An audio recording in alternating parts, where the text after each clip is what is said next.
Hi, and thank you for joining us. The clock is ticking for the U.S. and Iran to come to terms on a final long-term peace deal after the presidents of both countries signed off on the 14-point memorandum of understanding Wednesday.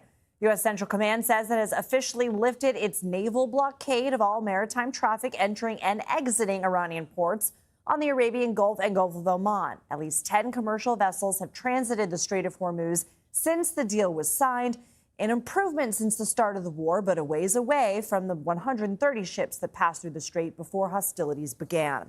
President Trump officially signed the document last night during a dinner in Versailles, France. According to Vice President J.D. Vance, the clock for this 60-day negotiation period started today as both sides look for long-term peace.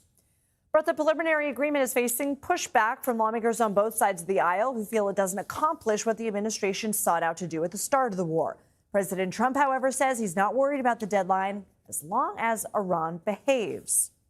Do you see the 60 days as a hard deadline for final agreement? No, I don't. No. Could take longer. So you could extend. You could extend this phase. I don't view it as hard, no. You don't think of it as a hard deadline? Just as long as they're behaving, I really don't care that much. The president has reiterated his primary goal in this war was to ensure Iran never had the ability to achieve nuclear power and to deplete the country's ballistic capability. But it appears he is now open to allowing the U.S. adversary to maintain some of its ballistic missiles. I'm saying that if other countries have them, it's a little bit unfair for them not to have some.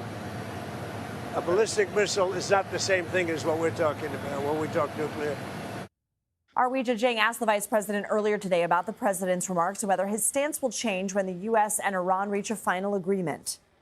So we destroyed a substantial number of their ballistic missiles and their ballistic missile launchers themselves. It's not just the bullets, but it's the actual gun. And that's what we were extremely effective at in destroying during the last 3 months of the campaign. All the president said yesterday is that, of course, countries don't give up the right of self-defense. Israel doesn't give up the right of self-defense if Hezbollah fires rockets or drones at Israel. The Iranians don't give up the right of self-defense in their country. But we do expect that as part of the final deal, they are not going to be able to build the kind of missiles that can broadly threaten the entire world.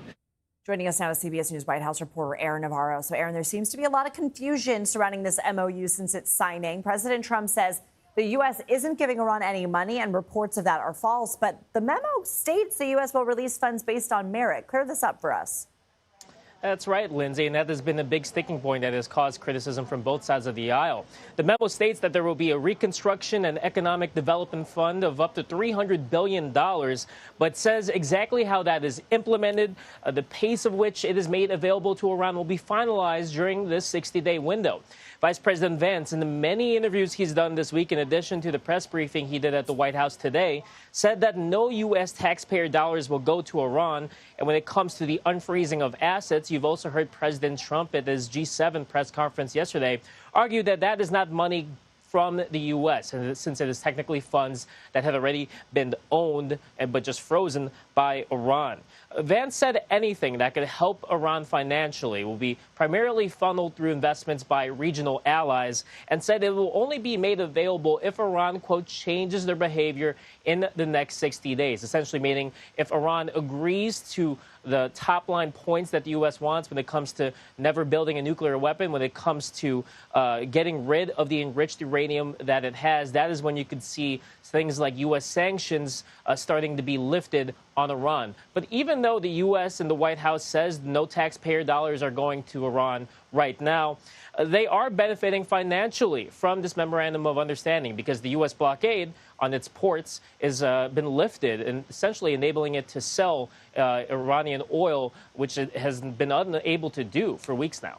We've seen a lot of pushback on this deal from both sides of the aisle. Some say the U.S. gave up too much leverage too soon. What is the White House saying? Did this administration achieve its goals, or are they saving those for future talks?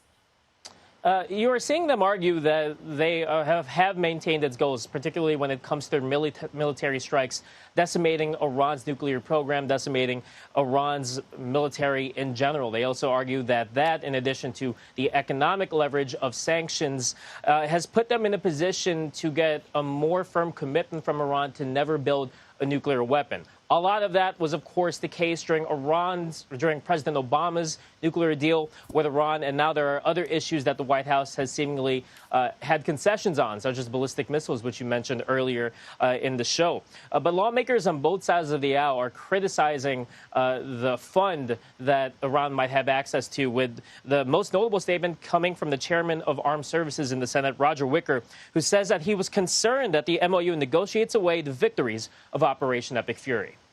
Aaron Navarro, thank you.